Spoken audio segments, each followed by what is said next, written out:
Por 36 votos a favor, 96 en contra y 10 abstenciones, la Cámara de Diputados rechazó la idea de legislar el proyecto de reforma que permitía el autopréstamo de fondos previsionales. La moción parlamentaria buscaba permitir que las personas pudieran retirar hasta el 15% del dinero acumulado en sus cuentas individuales, con la condición de devolverlo en un periodo determinado, reajustado, pero sin intereses.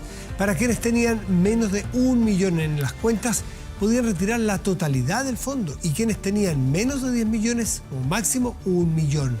El monto total retirado se convertiría en unidades de fomento al momento de ser entregado.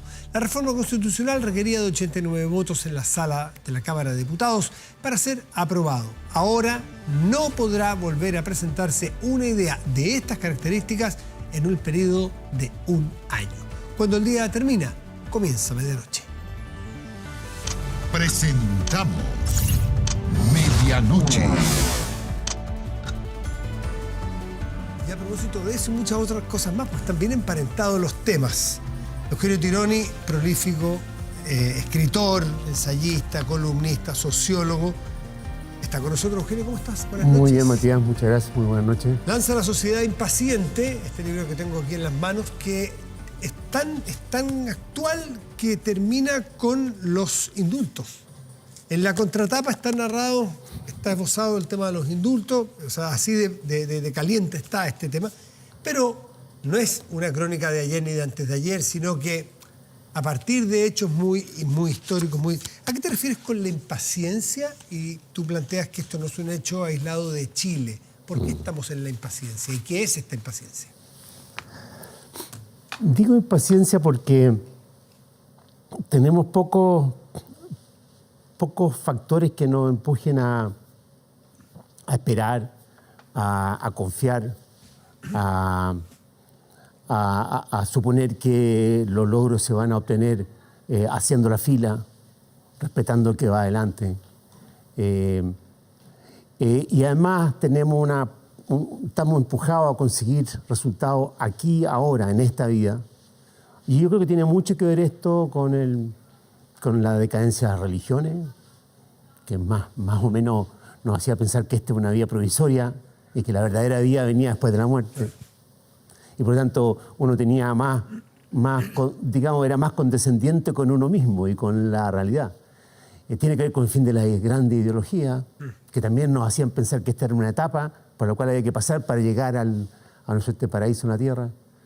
Tiene que ver con las redes sociales, que es todo inmediato, rápido y sin intermediario.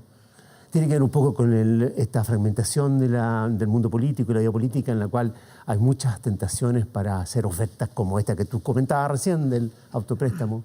¿Qué importa la inflación? ¿Qué importa mañana? Tiene que ver con la pandemia también. El COVID nos dejó infectados de este virus. De decir, mira, a lo mejor Hay que vivir ahora, Concho, mañana no sabemos. Entonces, esto es del mundo, ¿no? Yo creo que es del mundo. Yo creo que es del mundo, excepto los regímenes autoritarios, y excepto los regímenes más religiosos, y sobre todo los orientales, hay que decir. Bueno, o religiosos, que hay algunos que son parecidos políticos y religiosos, porque claro, tenemos, un régimen que es la Turquía de Erdogan, o la Rusia de Putin. O la India. O la India, que no hay esperanza tampoco que vaya a cambiar en mucho tiempo, ni pronto, ¿no? No. Claro, ahí todavía persisten ciertas ideologías totales, nacionalistas, sobre todo nacionalistas, en caso, por ejemplo, de Turquía y Rusia. La China Xi Jinping, que está empezando. La China comienza a experimentar este fenómeno, ¿no?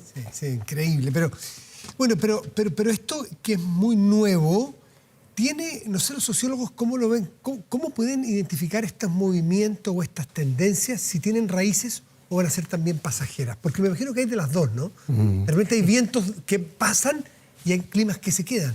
Pero es que nosotros ya como que tenemos cierta evidencia. ¿Sí? Nosotros pensamos 16 años entre Chile y Piñera. Sí, lo mencionas tú eso. 16 años. Sin inventar un recambio. Y los tomamos, los apoyamos, los abandonamos, les llamamos a pedir que volvieran, los abandonábamos y así. Ahora estamos ensayando con un nuevo gobierno, con un nuevo presidente de otra generación. Aquí hicimos un recambio importante. Pero tampoco tenemos nada de paciencia. Tampoco tenemos nada de paciencia. Y yo creo pero vamos a ver, porque vamos a ver si salimos de este ciclo, porque sería terrible que ahora entráramos en un nuevo ciclo que fuera, no sé, Boric Cast. ¿Ah? Y pasemos otros 16 años. Extremos. ¿Ah? Bueno, eso la última elección lo probamos, los dos extremos. Claro, que se radicaliza un poco, pero seguimos en este circuito. Y uno esperaría que el proceso constitucional hoy día en marcha le ponga freno a esto. Y la manera de ponerle freno a esto, en parte, es por la vía de un mejor equilibrio entre Parlamento y Presidente de la República, y una ley de partidos que le dé más, que imponga mayor disciplina a los partidos sobre los parlamentarios. O sea, que combata el caudillismo. Yo creo que eso sería extraordinariamente valioso. Yo creo que ya probamos con la idea de liberar a los parlamentarios de los partidos, y yo creo que el remedio resultó peor que la enfermedad. Ocupas mucho espacio de tu reflexión en el personaje de Gabriel Boric, porque marca un hito, ¿no es cierto?, generacionalmente, en grupos políticos que no vienen de los famosos 30 años. Me gustaría ver cuál es tu análisis, porque en un año de gobierno, este presidente ha terminado rodeado de los 30 años. ¿Cómo esta generación que nos dictaba lo bueno y lo malo, los decálogos de la moral en todo orden de cosas, y nos apuntaba con el dedo lo mal que lo habían hecho todo antes, ignorando evidencias de coberturas sociales, escolares, de gente que salió de la pobreza, pero bueno, ese tema ya está bastante hablado. ¿Cómo se va a reconciliar esta nueva generación que fue bastante arrogante en general, cuando ha tenido que recurrir, decía un amigo mío, ayer lo mencioné, es como la idea de unos jóvenes que hacen un asado y llaman al tío para que lo termine porque no está quedando bien? Sin ser peyorativos, pero es verdad, han llamado a los mayores. ¿Cómo se va a reconciliar? ¿Cómo van a volver a decirle a la gente que le crean si al año llaman a los mayores para que arreglen los entuertos?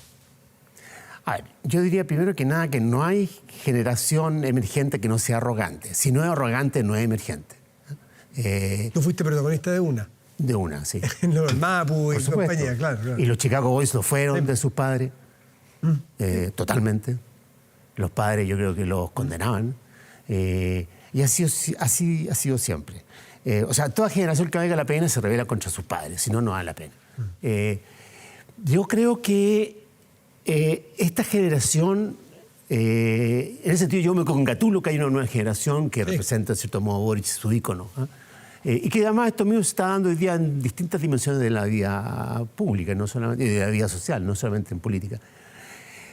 Yo creo que esta generación ha mostrado alta rapidez para establecer puentes y reconciliarse con los mayores. Y los mayores han mostrado generosidad para darle su apoyo. La segunda vuelta no la habría ganado Boric sin el respaldo de un Lago, un Bachelet y sin acercarse al centro. La gana gracias a eso. Y en el gobierno yo creo que pensó que podía emanciparse un poco de ese respaldo, y al poco tiempo vio que no era posible y encontró además estos puentes como son Marcel, Toá, Uriarte, que no son exactamente, son, digámoslo así, el establishment desplazado de los 30 años, que siempre era la generación perdida. Exactamente. Marcel llegó a ser el mejor presidente del Banco Central del planeta, pero no fue nombrado ministro de Hacienda por Bachelet nunca. Era bajo Lago le tenía una confianza enorme y yo que no tomaba ninguna decisión. Presupuesto, ¿no? Era editor del presupuesto, no llegó a ser ministro. Carolina Toá se decía que era la generación perdida.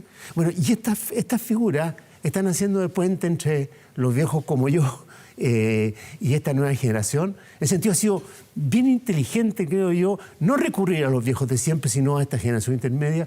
Y yo creo que, si este gobierno logra restablecer esta reconciliación generacional, sería un logro bien relevante. Porque yo creo que cada vez le tengo más miedo a las guerras de generaciones, digamos, que a otro tipo de guerras de clase o ideológicas. Exactamente. Y no solamente en lo generacional, sino que en las ideas y las ideas fundantes. Porque vemos que en el tema que toquemos, pues, en el tema de la violencia, en el tema de las leyes que votaron, no vamos a hacer el rosario de leyes porque ya están recontrasabidas. Hoy día en el gobierno reponen muchas de esas leyes y se congratulan de aprobarlas. Cuando vemos lo del litio, que la ministra avisa que sin los privados, e incluso que con SQM hay que sacar el litio y ahora porque nos apura. Eso es pragmatismo, como decía un amigo mío también, pragmatismo encefalocraniano, pragmatismo a todo chancho. Eso hay algunos en estos sectores de izquierda que van a tirar la esponja, que no van a querer. Mira, yo van creo a terminar acusando de neoliberal a lo mejor algunos de estos. Lo de SQM me pareció increíble, que le digan el litio hay que sacarlo, sea con quien sea. Es casi como da lo mismo que color el gato. Claro. Mira, yo creo que primero que nada esto es muy millennial. No es... Esto es un rasgo más generacional que de político. A mí me gusta esto que no tengan invertido el ego, digamos, en la consistencia. Yeah. Yo creo que eso está bueno para un mesías, para un sacerdote. Y los sacerdotes además hemos descubierto que nos mentían con la consistencia. Entonces yo prefiero al que derechamente se adapta, es flexible, es poroso. En eso consiste yo creo la política. En ese sentido, a mí, personalmente esto lo he pensado toda la vida, no respecto a este gobierno, lo he pensado respecto a cualquiera. Esta exigencia de que siga el plan a todo costo, aunque nos desplomemos, lo encuentro francamente una estupidez. Yo prefiero cámbiate de plan y nos salvamos. Yo decía el otro día, oye, si el tipo el piloto del avión dice que cumplió el plan, pero nos caímos, perdóname, no tengo... Un ministro hubo que dijo que no cambie burro. Es que no cambia burro, claro. ¿Se acuerdan? Entonces, yo creo que hay una cierta demanía, ¿no es cierto?, que está muy fuerte en la prensa y en la oposición. A ver, usted cambió... Porque es de verdad que en muchos temas, en seguridad, en pensiones, en materia económica, en modelo de producción, en todo. Yo creo que no hay... Ahora, hay una cuestión sí esencial, a mi juicio, lo más importante de todo. De que esta es una generación que nació con un orden establecido, a diferencia de la mía, que no es que naciéramos, pero vivimos buena parte de lo mejor de nuestras vidas bajo un orden destruido. Para nosotros la pulsión por el orden era muy poderosa. Esta nueva generación da el orden por algo establecido y más bien su vocación era subvertirlo. Y se encontró, entrando en el gobierno, de que el orden sobre el cual estaba sostenido esto que llamamos Chile está completamente derruido. No tenemos fuerza policial, no tenemos frontera. Tenemos bandas que tienen tomado barrio. La autopista estamos con el miedo a los portonazos. Estamos desfondando las pensiones.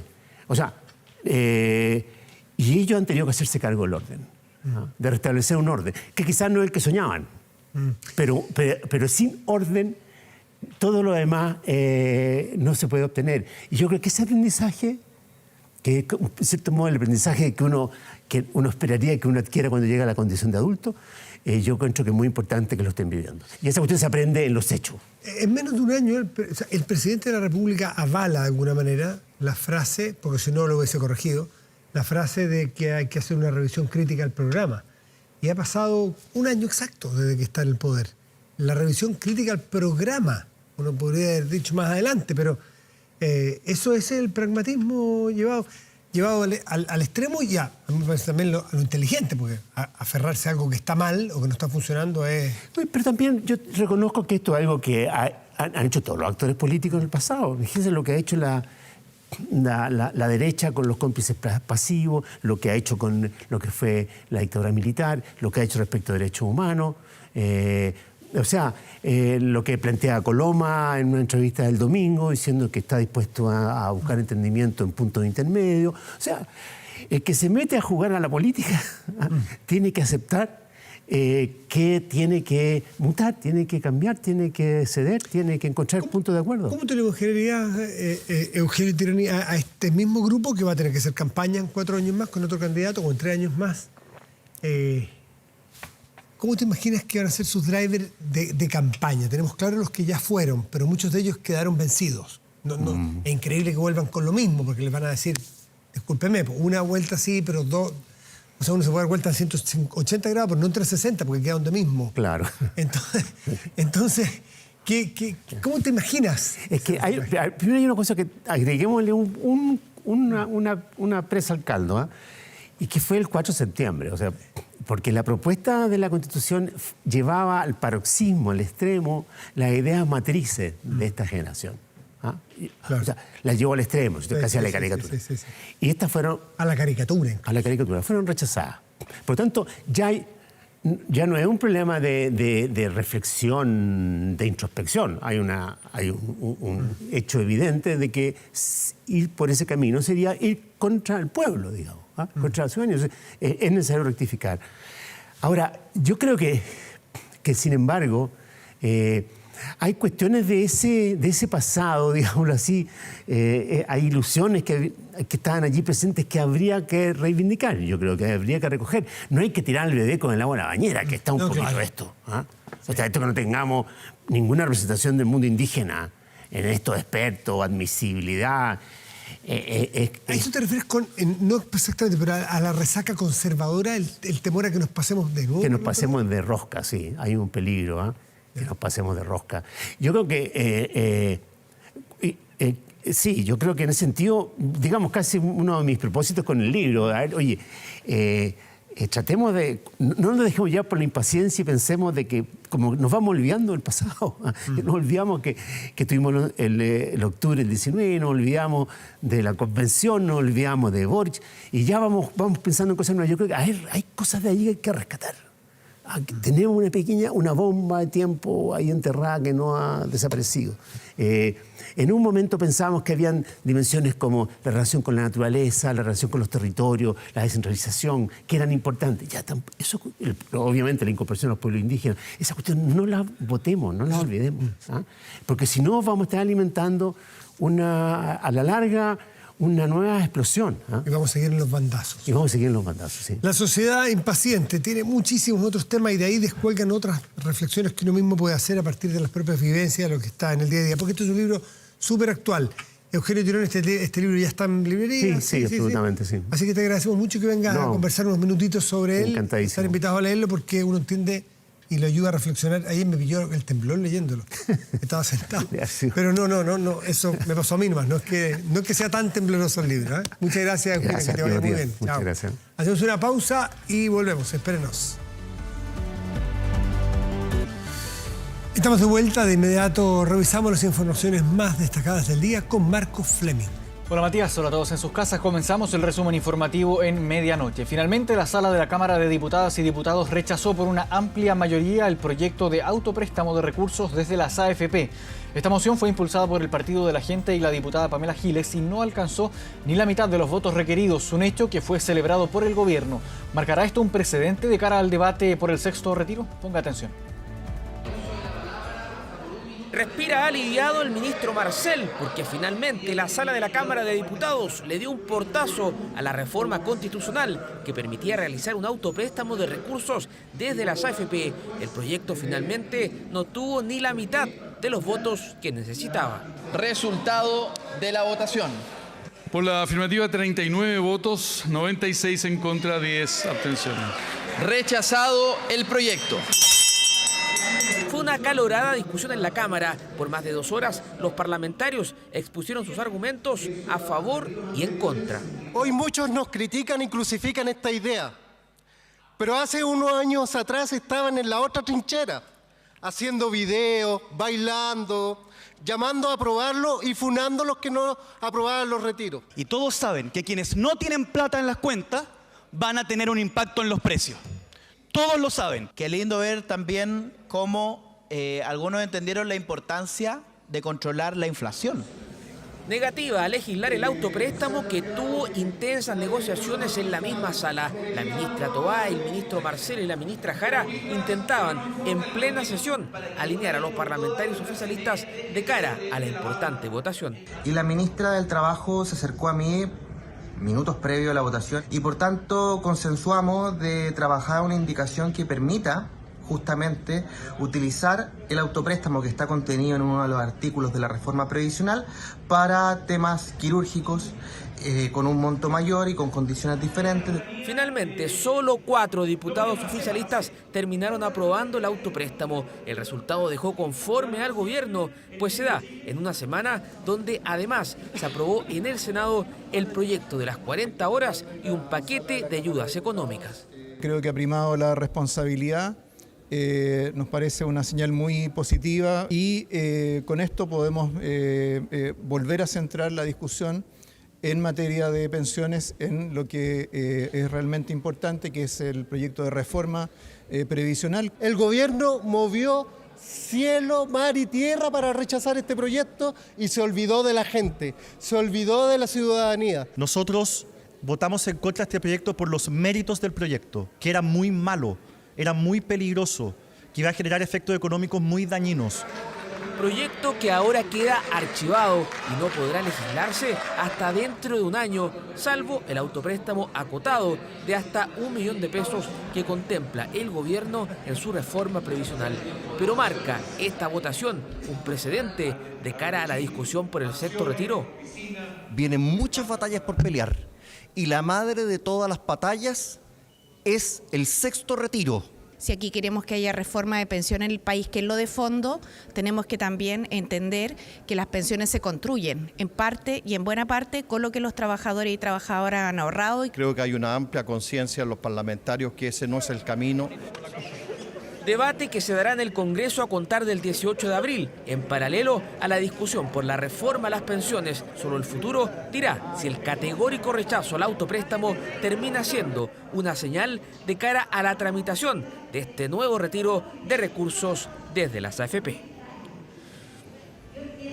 Se cerró la arista jurídica, pero la política sigue abierta. Tras el fallo del Tribunal Constitucional que rechazó impugnar 7 indultos presidenciales, en el Congreso se conformó la comisión investigadora que buscará responsabilidades políticas por los errores que aseguran se generaron al concederlos. La instancia pretende obtener respuestas del propio presidente Gabriel Boric, a quien enviarán un cuestionario. No sé quién es Cara, no sé quién es sello.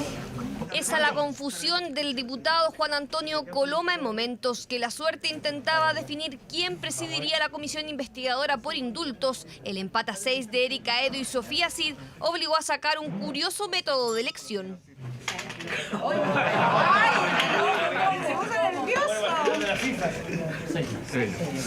La diputada de RN asumió la presidencia de la comisión que analizará la entrega de 3 indultos por parte del gobierno en diciembre pasado. Vamos a hacer el trabajo con las facultades que tenemos en la Cámara de Diputados, que son las comisiones investigadoras, citando a las personas que nosotros consideremos que pueden aportar en la investigación. En los próximos días desde la comisión definirán la lista de invitados y desde Chile Vamos adelantan que enviarán un cuestionario detallado sobre los indultos para que lo responda el presidente de la República. El fallo del TC que declaró constitucionales los 7 indultos impugnados por Demócratas y Chile Vamos no es suficiente para los requirientes, que quedarán atentos a lo que pueda pasar con el recurso ingresado en enero en la Contraloría General de la República. El que el TC haya declarado que los indultos cumplían los estándares de constitucionalidad no implica necesariamente, y ahí está la tarea del Contralor, de que hayan cumplido los estándares de legalidad. Yo creo que sería importante que la Contraloría, en virtud del principio de inexcusabilidad, más allá del fallo del Tribunal Constitucional, se pronunciara respecto a estos temas. Al existir por parte del Tribunal Constitucional un pronunciamiento, la Contraloría no debería dar curso, en este caso, a los requerimientos y esperamos que efectivamente sea así.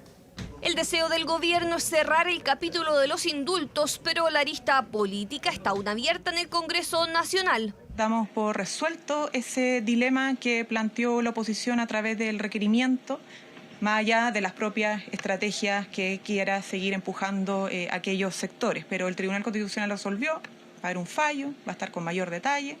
Fallo del TC que la oposición acusó era previsible por la composición del Tribunal Constitucional. Acusan una tendencia oficialista que se impuso en el fallo. Los ministros del TC son designados por el presidente de la República, el Congreso Nacional y la Corte Suprema. Designación que podría cambiar en la propuesta de nueva Constitución, o al menos eso analizan los expertos que redactan el anteproyecto de nueva Carta Fundamental. Sean realmente quienes puedan resolver en conformidad a derecho y no estén impulsados por intereses subjetivos. Tenemos que buscar cada uno de los pasos que conforman un tribunal. Dentro de eso están los nombramientos. E incentivar que los mejores profesionales, hombres y mujeres, puedan llegar a los cargos. ¿Para qué? Para garantizar la democracia.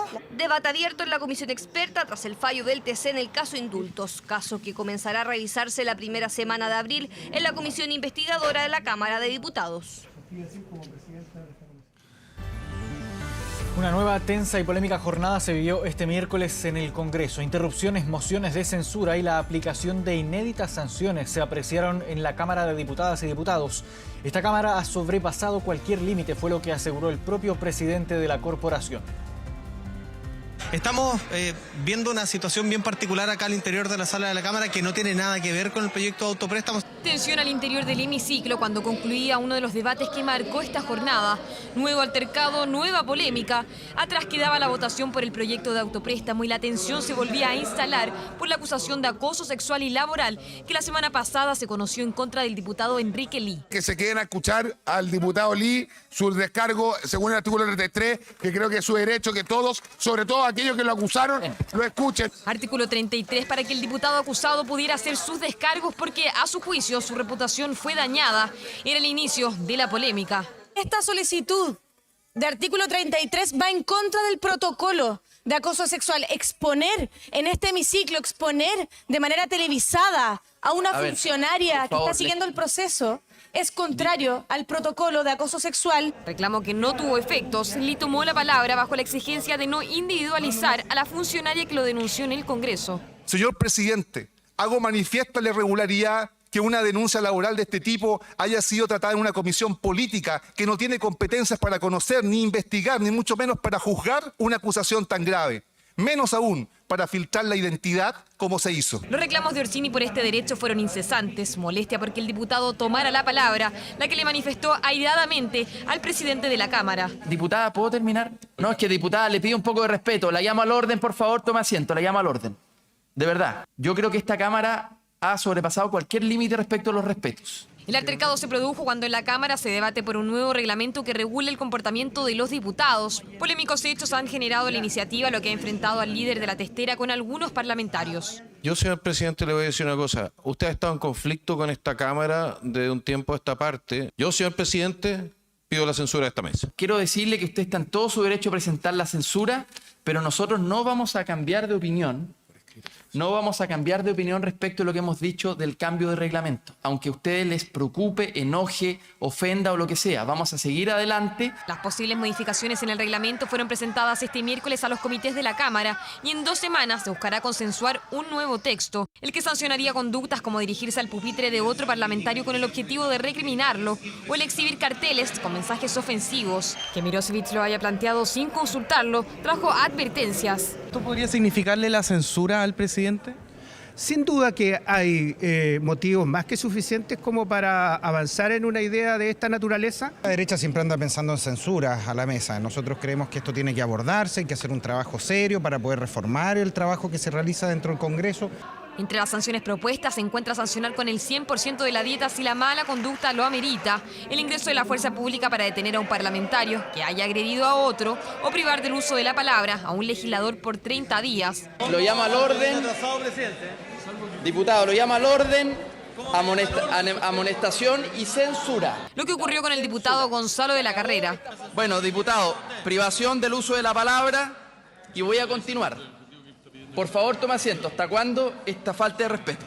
Y así otra polémica se desató en la Cámara porque los atrasos también serán sancionados y de la Carrera quiso registrarlo en sus redes sociales. Bueno, acabamos de ver un abuso de poder increíble, por Gloria. Sancionarlo, no solamente llamarlo al orden, sancionarlo con multa y además con privación de la palabra. ¿Qué se cree? Sanción de privación del uso de la palabra por primera vez aplicado desde el retorno a la democracia, cerrando otra jornada de polémica en la Cámara de Diputados. Seguimos en el Congreso con un vergonzoso episodio protagonizado por la diputada María Luisa Cordero, quien en un espacio radial cuestionó la ceguera de la senadora Fabiola Campillay. Los dichos de la diputada fueron emitidos en el programa Sentido Común de Radio El Conquistador. En este espacio, la parlamentaria acusó que la senadora mentía sobre su ceguera.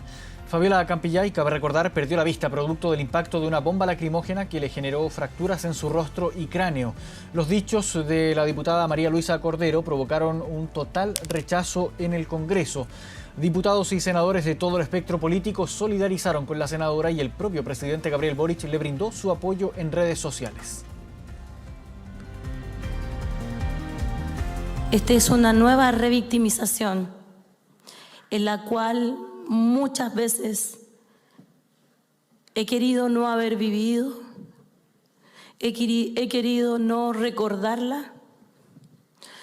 ¿Cuántas veces tuve operaciones en las cuales cuando salía de la sala eran dolores tremendos? Plantear a nombre de la corporación, no solamente respecto a la Comisión de Ética, sino que hacer algún pronunciamiento. Le vamos a pedir un tiempo para que con el senador Huenchumilla se pueda redactar algo en esta línea, siendo reflejo de la inaceptable que resulta este tipo de expresiones que no hacen sino violentar el sentido del entendimiento en el país.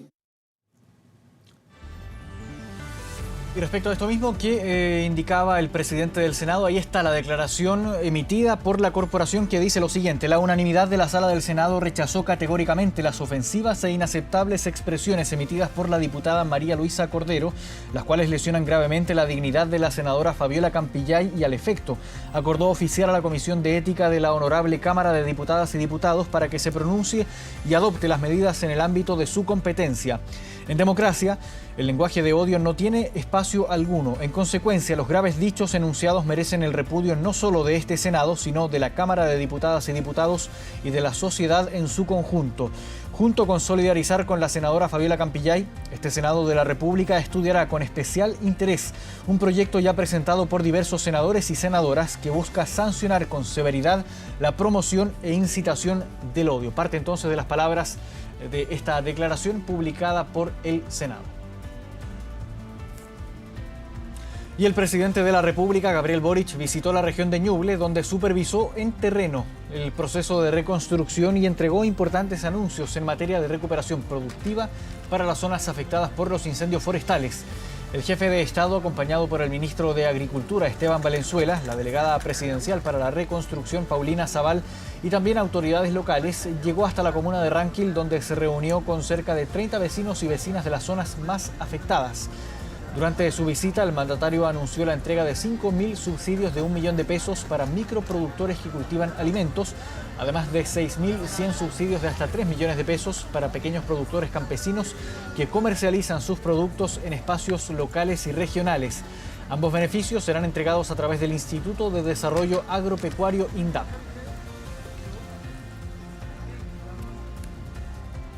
Ustedes no pueden seguir esperando para ponerse de pie. Una cosa era la emergencia, apagar el fuego. Después lo importante, las casas, las viviendas de emergencia. Estamos avanzando lo más rápido posible con eso. Ahora viene también el apoyo a los pequeños productores del campo, del agro, para que vuelvan a cultivar, para que vuelvan a criar animales, para que vuelvan a producir y así ponerse de pie. Cambiamos de tema. El Ministerio Público abrió un sumario para revisar los procedimientos por los cuales el alcalde Carter obtuvo la información respecto a las denominadas narcocasas. Un anuncio que llega tras un nuevo procedimiento del edil de la Florida que incluyó un enfrentamiento con vecinos y 4 detenidos. Por cuarta vez, incidentes similares se registran en las calles de la Florida en una puesta en escena que partió el 9 de febrero. Allí se demolió la primera estructura sindicada como narcocasa. Este miércoles, el brazo municipal apuntó a una construcción irregular emplazada en el barrio Los Quillayes. Evidentemente, esto tiene riesgos. Yo personalmente tengo miedo. Es evidente, tengo miedo, pero no tenemos opción. Tenemos que enfrentar esta situación de una vez por todas. Van a haber costos. ¿Ustedes creen que los delincuentes y los narcos se van a rendir con flores? Obvio que no. Pero nosotros, a diferencia de ellos, no usamos las armas para matar, usamos la fuerza del derecho para proteger a todos los chilenos. Manos a la obra, dijo el alcalde Carter, asegurando que la decisión de demoler estaba respaldada por un listado que le entregó el propio Ministerio Público y en el que estarían individualizadas las edificaciones donde operarían las bandas asociadas al crimen organizado. No corresponde, por eso es la posición de la población. Es un domicilio que no corresponde. La casa que están demoliendo de la señora Elena, una persona que vende empanaditas. Trabaja una persona y le van a botar su casa, ¿me entiende? ¿Cómo la población no va a estar en contra? Evidentemente nos van a decir que ahí no pasa nada, que hay una persona que vende empanadas, que le vamos a cortar las manos. Es lo que hacen los narcos siempre, se esconden para evitarlo.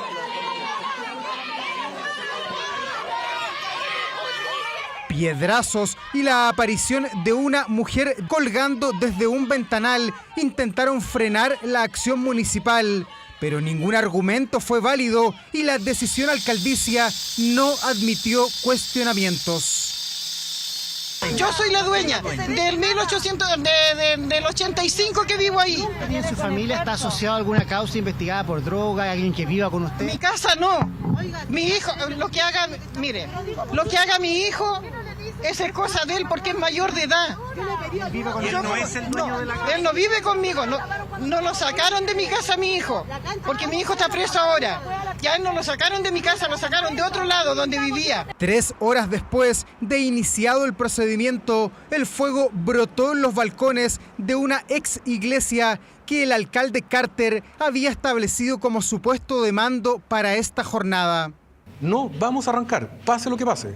Entramos caminando y vamos a salir caminando. El derecho a transitar nos pertenece a nosotros. Los que deben tener miedo son ellos, no nosotros. El alcalde utiliza la ley de urbanismo y construcciones para demoler las casas. Y aquí estamos hablando de cómo perseguimos al crimen organizado para meterlo a la cárcel. Por eso la ley de narcotráfico y por eso la ley de crimen organizado lo que le da al país es un nuevo estándar. El inflexible verbo del alcalde Carter no ha vacilado en ejecutar las demoliciones y aún tiene en carpeta una decena de supuestas narcocasas, las que serán desmanteladas en una acción que no ha dejado a nadie indiferente. Si yo fuera alcalde, yo por supuesto que decretaría la demolición de casas ilegales. Eso es un monumento a la impunidad. Los vecinos ven con impotencia que una persona dedicada a un negocio ilegal construye una especie de castillo, como que fuera un rey. Los alcaldes tienen que hacer también las atribuciones que tienen. Todos los esfuerzos que apunten en esa dirección son esfuerzos positivos. Uno podrá opinar acerca de si aportan más, aportan menos, si son efectivamente la solución única.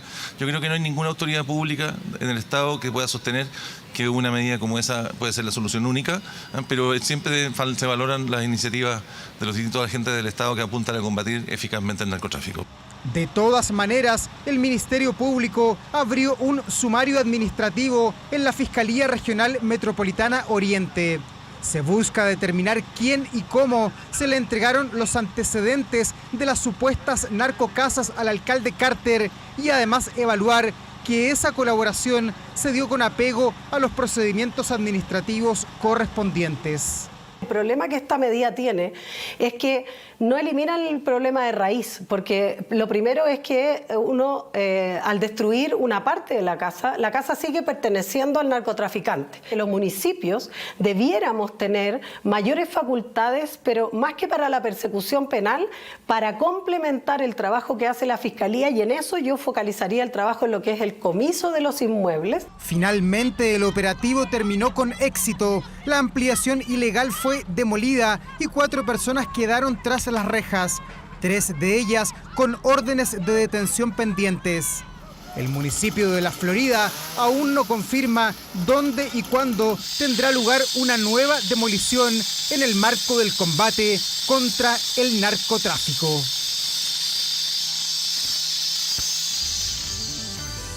Dos de la mañana en punto, hacemos una pausa, siga con nosotros, volvemos en unos minutos aquí con más Medianoche.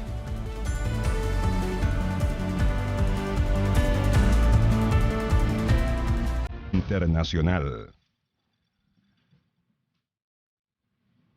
Estamos de regreso en Medianoche, vamos a noticias internacionales. Se registró la muerte de un joven afroamericano de 28 años en Virginia, Estados Unidos, tras ser asfixiado por la policía mientras era ingresado a un centro psiquiátrico. En las imágenes de las cámaras de seguridad se puede ver a 7 policías y 3 ayudantes del centro que pasaron de escoltar al joven afroamericano Irvo Otieno, quien llegó esposado y con grilletes en los pies, proveniente de una cárcel en Virginia, que cruzaba fuertes problemas mentales, para luego ser reducido durante 12 minutos en el suelo hasta provocarle la muerte por asfixia. Este caso se suma a los cientos de hechos que ya han ocurrido, como el de George Floyd, de Breonna Taylor, entre otros. Este martes los jueces imputaron a los 7 agentes con cargos de homicidio en segundo grado y a los 3 trabajadores del hospital. La familia de la víctima acudió al Departamento de Justicia para que intervengan en este caso para hacer justicia por la vida del joven.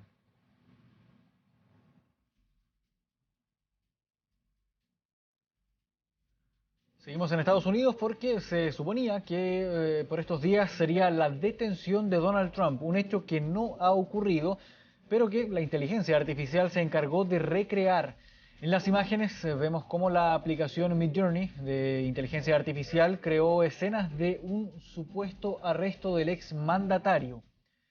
Las fotografías muestran, las composiciones más bien, muestran a Donald Trump discutiendo, corriendo y peleando con los policías que supuestamente intentan detenerlo en la vía pública, pero también se recreó la reacción que tendría su esposa Melania Trump al ver su detención. Estas imágenes se ven bastante realistas, al punto que algunos usuarios creyeron que se trataba efectivamente de imágenes verídicas. Sin embargo, no consideraron algunos errores que se pueden apreciar en las imágenes, como que Trump aparece tener 3 piernas y en otra lleva puesto un cinturón oficial de la policía.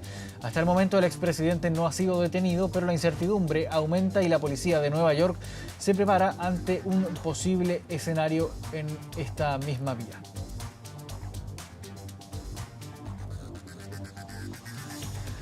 Vamos a Europa. El presidente de Francia, Emmanuel Macron, defendió nuevamente la controvertida reforma de pensiones durante su primera entrevista después de su aprobación, de su decreto más bien. El mandatario comentó en una entrevista con las 2 principales cadenas de televisión del país que espera que la reforma entre en vigor antes de fin de año. Macron reconoció que hay que escuchar y respetar las protestas cuando son pacíficas, pero criticó los bloqueos que afectan la economía del país. Cientos de manifestantes mantienen cortado el acceso a la mayoría de las plantas de combustible, sumándose también a otros sindicatos en huelga.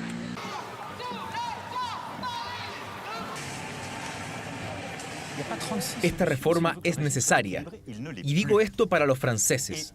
No disfruto hacer esto. Hubiera preferido no hacerlo. Pero también es por un sentido de responsabilidad que expresé mi compromiso de hacer esto frente a ustedes.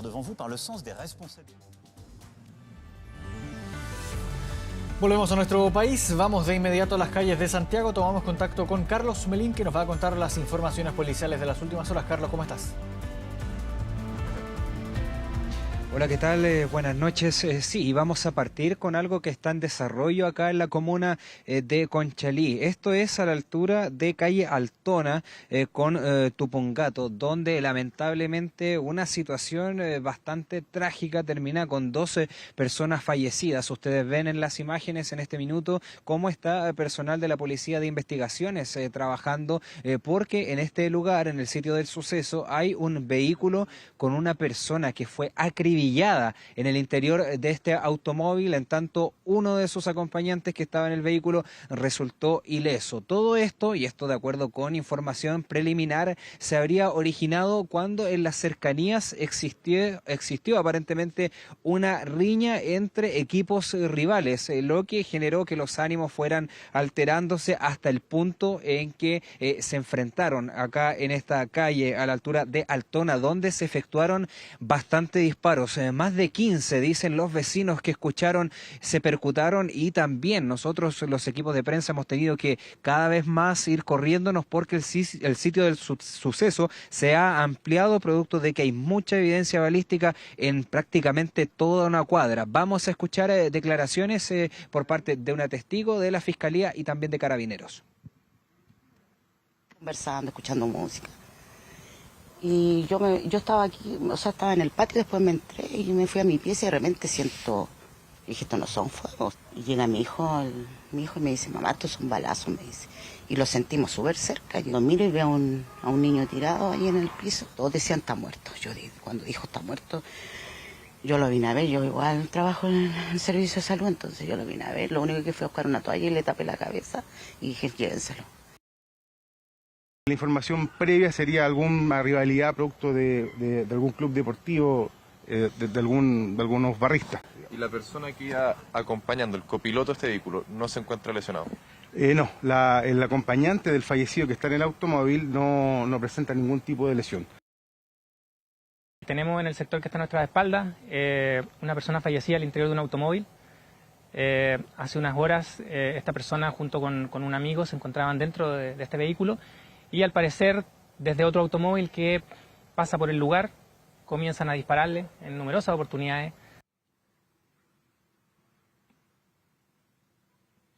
Claro, una verdadera balacera que atemorizó a todos los vecinos de este sector, y donde una de las personas que comentaba que esta persona había sido auxiliada inicialmente es la segunda persona quien hace pocos minutos se ha confirmado su fallecimiento tras ser llevado hasta el hospital San José. Pero vamos ahora a comentar otra situación que tiene que ver con algo ocurrido en la comuna de Pudahuel, porque 13 funcionarios de Carabineros fueron dados de baja por cohecho luego de que en medio de una fiscalización, de acuerdo con los antecedentes, habrían fiscalizado a una persona y se habrían apropiado de 135.000 pesos de esta persona, quien iba en una motocicleta, ciudadano colombiano, y que posteriormente hizo la denuncia ante la Vicrim, ante la PDI, quienes comenzaron a hacer los seguimientos de ellos y llegaron también hasta la unidad para detener a estas personas. Tenemos declaraciones respecto de esto, porque estas personas, funcionarios policiales,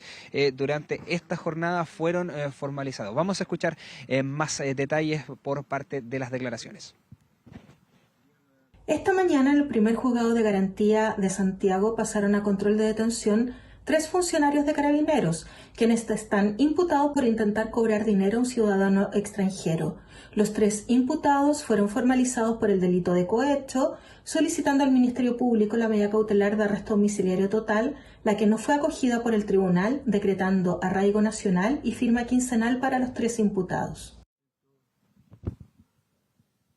Continúan las diligencias de la Vicrim de Pudahuel. Desde el condominio no se han referido a este hecho, tampoco el ciudadano colombiano involucrado cuando ocurre esta situación. Por parte de Carabineros tampoco han entregado un comunicado al respecto, solo confirmaron que los involucrados fueron dados de baja y que pondrán toda la información a disposición de la Policía de Investigaciones y también de la Fiscalía para que avance esta investigación. Noticias policiales de la jornada acá en Medianoche.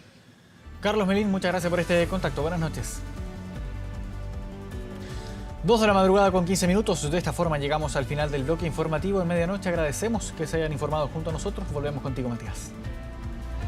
Muchas gracias, Marco. Y nos vamos a la pantalla grande de nuestro estudio y revisamos nuestro portal de contenidos y noticias 24horas.cl, que en este momento destaca la siguiente información. Fue menor de lo esperado. La economía chilena aumentó 2,4% solamente en 2022. Más detalles en nuestro portal 24horas.cl. Revisamos el pronóstico del tiempo para hoy, jueves 24 de marzo de 2023. Santiago tendrá cielo despejado y una máxima probable de 32 grados. Rapa Nui, Isla de Pascua, en la región de Valparaíso, tendrá cielo parcial y una máxima probable de 26 grados. Con esta información nos despedimos.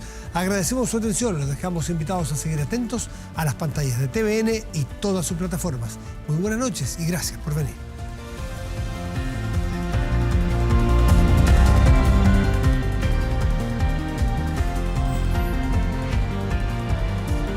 Hemos presentado Medianoche.